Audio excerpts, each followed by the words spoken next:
Kerala to Manali trip plan ചെയ്യണം ഞാൻ നിങ്ങളെ ഹെൽപ്പ് ചെയ്യാം. നമസ്കാരം, ഞാൻ അജയ്. ബൈക്കേഴ്സിന്റെ പുതിയൊരു വീഡിയോയിലേക്ക് നിങ്ങൾക്ക് എല്ലാവർക്കും സ്വാഗതം. കേരള ടു മണാലി എപ്പോൾ പോകണം, എങ്ങനെ പോകണം, എവിടെയൊക്കെ പോകണം, മണാലി ചെന്ന് എവിടെ താമസിക്കണം, എന്തൊക്കെ ഭക്ഷണം കഴിക്കണം, എന്തൊക്കെ ഫൺ ആക്ടിവിറ്റീസ് ചെയ്യണം തുടങ്ങി ഫുൾ ഡീറ്റെയിൽസ് അറിയാനായിട്ട് നിങ്ങൾ ഇനി വേറെ ഒരു വീഡിയോ കാണണ്ട, ഈ വീഡിയോ കംപ്ലീറ്റ് ആയിട്ട് കണ്ടാൽ മതി.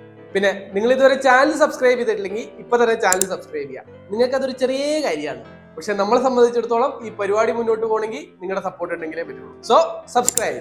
എല്ലാ മലയാളികളുടെയും ബക്കറ്റ് ലിസ്റ്റിലുള്ള സ്ഥലമാണ് മണാലി. ഹിമാചൽ പ്രദേശിലാണ് മണാലി സ്ഥിതി ചെയ്യുന്നത്. ധാരാളം ടൂറിസ്റ്റ് ഡെസ്റ്റിനേഷൻസ് ഹിമാചൽ പ്രദേശിലുണ്ടെങ്കിലും മണാലിയുടെ തട്ട് താണ് തന്നെ ഇരിക്കും. മണാലി ട്രിപ്പ് പ്ലാൻ ചെയ്യുമ്പോൾ തന്നെ എല്ലാവരും ഫസ്റ്റ് ഡൗട്ടാണ് എപ്പോഴാണ് പോകേണ്ടത്. മണാലി നമുക്ക് 2 സീസണിൽ പോകാം, ഒരെണ്ണം സമ്മറിൽ, ഒരെണ്ണം വിന്ററിൽ. ഇതിനകത്ത് വിന്റർ സീസൺ എന്ന് പറയുന്നത് ഒക്ടോബർ പകുതി തൊട്ട് ഫെബ്രുവരി പകുതി വരെയാണ്. ഇതിലെ ഡിസംബർ പകുതി തൊട്ട് ജനുവരി പകുതി വരെ നല്ല മഞ്ഞായിരിക്കും. നല്ല അടിപൊളി സ്നോഫോൾ കാണാനും സ്നോ ആക്ടിവിറ്റീസ് ചെയ്യാനും ബെസ്റ്റ് ടൈമാണ് വിന്റർ. മണാലി നിങ്ങൾ വിന്ററിലാണ് വരുന്നെങ്കിൽ വിന്റർ ക്ലോത്ത്സ് എന്തായാലും കരുതണം. അതായത് തെർമൽസ്, ജാക്കറ്റ്, വൂളൻ ക്യാപ്പും സോക്സും. ഇതിൽ സമ്മർ സീസൺ വരുന്നത് മാർച്ച് പകുതി തൊട്ട് ഒരു ജൂൺ വരെയാണ്. നല്ല പച്ചപ്പും ഹരിതാപമുള്ള മണാലിയാണ് നിങ്ങൾ കാണാൻ ഉദ്ദേശിക്കണമെങ്കിൽ ഈ ടൈമിൽ പോകാം. മണാലിയിലേക്ക് നമുക്ക് ഒന്നുമില്ല ഫ്ലൈറ്റിൽ പോകാം, അല്ലെങ്കിൽ ട്രെയിനിൽ പോകാം. തൊട്ടടുത്തുള്ള എയർപോർട്ട് കുളു എയർപോർട്ടാണ്. ഒന്നില്ലെങ്കിൽ നിങ്ങൾക്ക് ഡയറക്റ്റ് ഫ്ലൈറ്റ് കിട്ടും, അല്ലെങ്കിൽ കണക്ഷൻ ഫ്ലൈറ്റ് എന്തായാലും കിട്ടും. ഇനി നിങ്ങൾ ട്രെയിനിലാണ് പോകണമെന്നുണ്ടെങ്കിൽ ഒന്നില്ലെങ്കിൽ ഡൽഹിക്ക് പോവുക, അല്ലെങ്കിൽ ചണ്ഡീഗഡിലേക്ക് പോവുക. ഏതായാലും 2 ദിവസം എടുക്കും ട്രെയിനിലാണെന്നുണ്ടെങ്കിൽ. നിങ്ങൾ ഡൽഹിക്കാണ് വരുന്നതെന്നുണ്ടെങ്കിൽ ഒന്നില്ലെങ്കിൽ നിങ്ങൾ നിസാമുദ്ദീനിലായിരിക്കും ഇറങ്ങുന്നത്, അല്ലെങ്കിൽ ന്യൂഡൽഹി റെയിൽവേ സ്റ്റേഷനിലായിരിക്കും ഇറങ്ങുന്നത്. എവിടെയാണ് ഇറങ്ങുന്നതെന്നുണ്ടെങ്കിലും ഒന്നില്ലെങ്കിൽ കാശ്മീരി ഗേറ്റ്, അല്ലെങ്കിൽ മജ്നൂക്ക ടില. ഈ 2 സ്ഥലത്തു നിന്നാണ് നിങ്ങൾക്ക് മണാലിക്കുള്ള ബസ് കിട്ടുക. ഡൽഹിയിൽ നിന്ന് ഓവർനൈറ്റ് ബസ് കയറി വേണം മണാലിയിലേക്ക് പോകാൻ. ഒന്നില്ലെങ്കിൽ ഓൺലൈനായിട്ട് നിങ്ങൾക്ക് ബസ് ബുക്ക് ചെയ്യാം, അല്ലെങ്കിൽ കാശ്മീരി ഗേറ്റിലോ മജ്നൂക്ക ടിലയിൽ നിന്നോ ഓഫ്ലൈൻ ആയിട്ടാണെങ്കിലും ബസ് ബുക്ക് ചെയ്യാൻ പറ്റും. ഞാൻ ഇതുവരെ പോയ എക്സ്പീരിയൻസ് വെച്ച് ഒരു മിനിമം ഗ്യാരണ്ടി ഉള്ള ബസ് സർവീസ് ആണ് സിംഗിന്റെ. അതേപോലെ തന്നെ HPRTCയും വലിയ കുഴപ്പമില്ല. ഇനി നിങ്ങൾ ചണ്ഡീഗഡിലാണ് ഇറങ്ങണമെന്നുണ്ടെങ്കിൽ അവിടെ നിന്നും ഡയറക്റ്റ് ബസ് നമുക്ക് മണാലിയിലേക്ക് കിട്ടും. മണാലി വന്നാൽ എൻ്റെ അഭിപ്രായത്തിൽ സ്റ്റേ ചെയ്യാനുള്ള ബെസ്റ്റ് ഓപ്ഷൻ ഓൾഡ് മണാലിയിലാണ്. അവിടെയാണ് ഏറ്റവും കൂടുതൽ ഹോസ്റ്റൽസും കാര്യങ്ങളൊക്കെ ഉള്ളത്. നിങ്ങൾ ലിമിറ്റഡ് ആയ ദിവസങ്ങൾക്കാണ് വരുന്നതെന്നുണ്ടെങ്കിൽ ഇവിടെ നിന്ന് നിങ്ങൾക്ക് പോയി വരാൻ പറ്റും. നിങ്ങൾക്ക് മണാലിയിലെ ഓരോ സ്ഥലങ്ങൾ കാണാൻ പോകാനായിട്ട് ഒന്നില്ലെങ്കിൽ ഷെയർ ടാക്സി എടുക്കുക, അതല്ലെങ്കിൽ ബൈക്കോ സ്കൂട്ടറോ റെന്റിന് എടുക്കുക. നിങ്ങൾ ബൈക്ക് എടുക്കുന്നതിന് മുന്നേ ഫോട്ടോയും വീഡിയോ ഒക്കെ എടുക്കുക, അല്ലെങ്കിൽ റിട്ടേൺ ചെയ്യുന്ന ടൈമിൽ ഇവർ നല്ല രീതിയിൽ പൈസ പറ്റിക്കാൻ സാധ്യതയുണ്ട്. മണാലിയിൽ വന്നാൽ നിങ്ങൾ എന്തായാലും എക്സ്പ്ലോർ ചെയ്യേണ്ട സ്ഥലമാണ് ഒന്ന് ഓൾഡ് മണാലി, പിന്നെ സൊലാങ് വാലി, പിന്നെ ബിയാസ് റിവർ. പിന്നെ നിങ്ങളുടെ എക്സ്ട്രാ ഡേയ്സ് ഉണ്ടെങ്കിൽ നിങ്ങൾക്ക് അടൽ ടണലോ അല്ലെങ്കിൽ റോത്താങ് പാസോ ക്രോസ് ചെയ്തിട്ട് സിസു, ജിസ്പ, കീലോങ് അങ്ങനെയുള്ള സ്ഥലങ്ങളിലൊക്കെ പോവാം.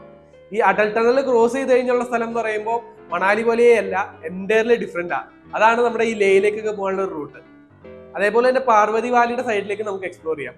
അവിടെയാണ് ഈ കസോള്, ചലാല്, രസോള്, തോഷ്, മണിക്കരൻ അതൊക്കെ വരും. ഈ മണാലിയുടെ ഇന്റീരിയറിലേക്ക് പോകണമെന്നുണ്ടെങ്കിൽ നിങ്ങൾ നഗരം കൂടെ എക്സ്പ്ലോർ ചെയ്യാം. പിന്നെ പാർവതി വാലി എക്സ്പ്ലോർ ചെയ്യുന്ന വീഡിയോ നമ്മുടെ ചാനലിലുണ്ട്, അതിന്റെ ലിങ്ക് ഞാൻ ഇവിടെ കൊടുക്കാം.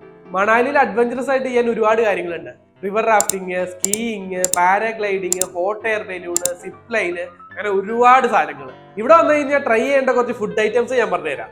ഇതെന്റെ പേഴ്സണൽ ഒപ്പീനിയൻ ആണ്, നിങ്ങൾ എന്തായാലും ഒന്ന് ട്രൈ ചെയ്ത് നോക്ക്. ഇവിടുത്തുകാരുടെ മെയിൻ ഡിഷാണ് സിദ്ധു.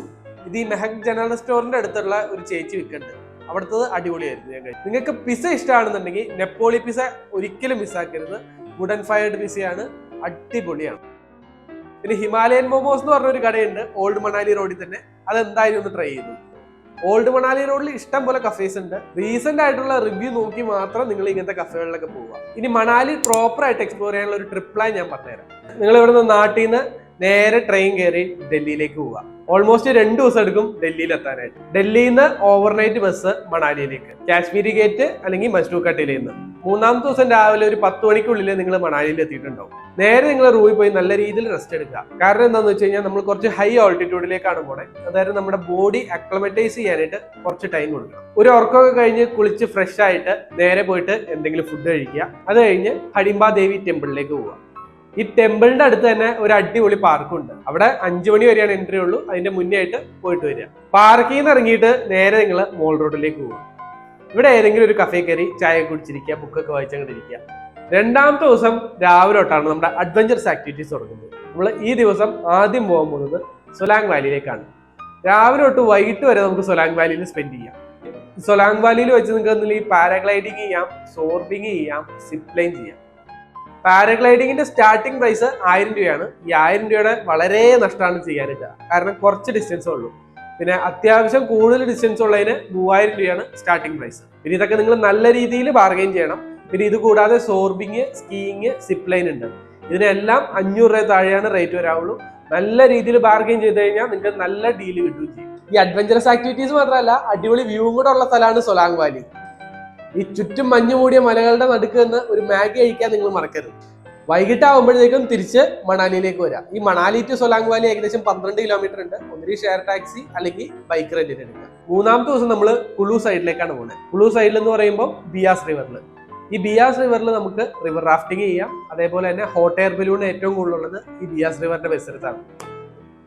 ഒരു 3 മണിയോടുകൂടി നമുക്ക് ഈ പരിപാടിയൊക്കെ ചെയ്തു തീർക്കാൻ പറ്റും. അത് കഴിഞ്ഞ് നേരെ തിരിച്ച് മണാലിയിലേക്ക് വരിക. ഓൾഡ് മണാലി കവർ ചെയ്യുക. അതേപോലെ തന്നെ വസിഷ്ഠ ടെമ്പിൾ കവർ ചെയ്യുക. അവിടെയാണ് ഈ ഹോട്ട് സ്പ്രിംഗ് ഒക്കെ ഉള്ളത്. 4-ാമത്തെ ദിവസം നമുക്ക് വണ്ടി ഇല്ലാതെ പറ്റില്ല. കാരണം നമ്മൾ അടൽ ടണൽ ക്രോസ് ചെയ്തിട്ടാണ് പോകാൻ പോകുന്നത്. ഈ അടൽ ടണലിന്റെ അപ്പുറത്തേക്കുള്ള ഏരിയ എന്ന് പറഞ്ഞാൽ എൻറ്റയർലി ഡിഫറെന്റ് ആയിട്ടുള്ള ഏരിയ ആണ്. ഇവിടെ നിങ്ങൾ മെയിൻലി കാണാൻ പോകുന്നത് സിസു, ജിസ്പ, പിന്നെ കേലോങ്. പിന്നെ ഫേമസ് ആയിട്ടുള്ള റോത്താങ് പാസും ഇവിടെ തന്നെയാണ്. പക്ഷെ വിന്ററിൽ റോത്താങ് പാസിലേക്കുള്ള പെർമിഷൻ കിട്ടാൻ ഇച്ചിരി പാടും. സിസുവും ജിസ്പയും കവർ ചെയ്യാനായിട്ട് എങ്ങനെയൊക്കെ പോയാലും ഒരു ദിവസം വേണം. പിന്നെ എക്സ്ട്രാ ഡേയ്സ് ഉണ്ടെങ്കിൽ മാത്രം കീലോങ്ങും കൂടെ പോയിട്ട് പിറ്റേ ദിവസം തിരിച്ചു വരിക. നിങ്ങളുടെ കയ്യിൽ സമയം കുറവാണെന്നുണ്ടെങ്കിൽ സിസുവും സൊലാങ് വാലിയും അടൽ ടണലും കൂടെ ഒറ്റ ദിവസം കവർ ചെയ്യാം. 5-ാമത്തെ ദിവസം നമുക്ക് പാർവതി വാലി എക്സ്പ്ലോർ ചെയ്യാം. ഈ സ്ഥലത്താണ് കസോള്, തോഷ്, മണിക്കരൻ അങ്ങനെയുള്ള സ്ഥലങ്ങളൊക്കെ എത്തുന്നത്. നേരെ മണിക്കരൻ ഗുരുദ്വാരയിൽ പോയി അടിപൊളി കുളിയൊക്കെ പാസ്സാക്കുക, ഫുഡൊക്കെ കഴിക്കുക. അത് കഴിഞ്ഞിട്ട് ചലാലൊക്കെ ഒന്ന് എക്സ്പ്ലോർ ചെയ്തിട്ട് നേരെ നഗ്ഗറിലേക്ക് പോവുക. നഗ്ഗർ ക്യാസിലൊക്കെ കണ്ടിട്ട് തിരിച്ച് മണാലിയിലേക്ക് വരിക. മണാലിയിൽ നിന്ന് വൈകിട്ട് ബസ് കയറി പിറ്റേ ദിവസം ആകുമ്പോഴത്തേക്കും ഡൽഹി എത്തും. ഡൽഹിയിൽ നിന്ന് നാട്ടിലേക്ക്. ഇപ്പൊ ഞാൻ പറഞ്ഞ പ്ലാൻ അനുസരിച്ചാണെന്നുണ്ടെങ്കിൽ ഓൾമോസ്റ്റ് 10 ദിവസം വേണം നമുക്ക് മണാലി അടിപൊളിയായിട്ടൊന്ന് എക്സ്പ്ലോർ ചെയ്യാനായിട്ട്. ഇനി എല്ലാവരും കാത്തിരുന്ന ഗോൾഡൻ ക്വസ്റ്റ്യൻ, എത്ര രൂപ ചിലവാകും? ഏകദേശം 4 ദിവസം നമ്മൾ റൂം എടുക്കേണ്ടി വരും. അതിന് ഒരു 500 രൂപ വെച്ച് കൂട്ടുവാണെങ്കിൽ തന്നെ എങ്ങനെയായാലും 2000 രൂപ സ്റ്റേക്ക് വേണ്ടി പോയി. പിന്നെ ഫുഡ് കഴിക്കാനായിട്ട് ഏകദേശം ഒരു 250 രൂപ വെച്ച് നമ്മൾ കൂട്ടിക്കോ. 250 രൂപ വെച്ച് 10 ദിവസത്തേക്ക് 2500 രൂപ. പിന്നെ ബസ് കാശ് ഏകദേശം ഒരു 1800 രൂപയോ. പിന്നെ ഇവിടെ ഉള്ള ആക്ടിവിറ്റീസ് ഒക്കെ ചെയ്യാനായിട്ട് ഒരു 5000 രൂപ. സ്കൂട്ടർ എടുക്കുകയോ അല്ലെങ്കിൽ ക്യാബ് ഷെയറിങ് അതിനെല്ലാം കൂടെ ഒരു 1000 രൂപ. പിന്നെ നാട്ടിൽ നിന്ന് ഡൽഹി എത്താനുള്ള കാശും കൂടെ കൂട്ടി കഴിയുമ്പോൾ ഓൾമോസ്റ്റ് ഒരു 15000 രൂപ ചിലവാകും മണാലി എക്സ്പ്ലോർ ചെയ്യാൻ. ഈ വീഡിയോ ഫുൾ ആയിട്ട് കണ്ടിട്ട് നിങ്ങൾക്ക് മണാലി എക്സ്പ്ലോർ ചെയ്യണമെങ്കിൽ എന്തെങ്കിലും ഡൗട്ട് ഉണ്ടെങ്കിൽ നിങ്ങൾ ഇൻസ്റ്റാഗ്രാമിൽ മെസ്സേജ് അയക്കുക. പിന്നെ വീഡിയോനെ കുറിച്ചുള്ള നിങ്ങളുടെ സജഷൻസ് എന്തായാലും കമന്റ് ബോക്സിൽ അറിയിക്കുക. ഇനി അടുത്ത ആഴ്ച വേറൊരു ട്രിപ്പ് പ്ലാൻ ആയിട്ട് വരാം. അതുവരെയും ബൈ.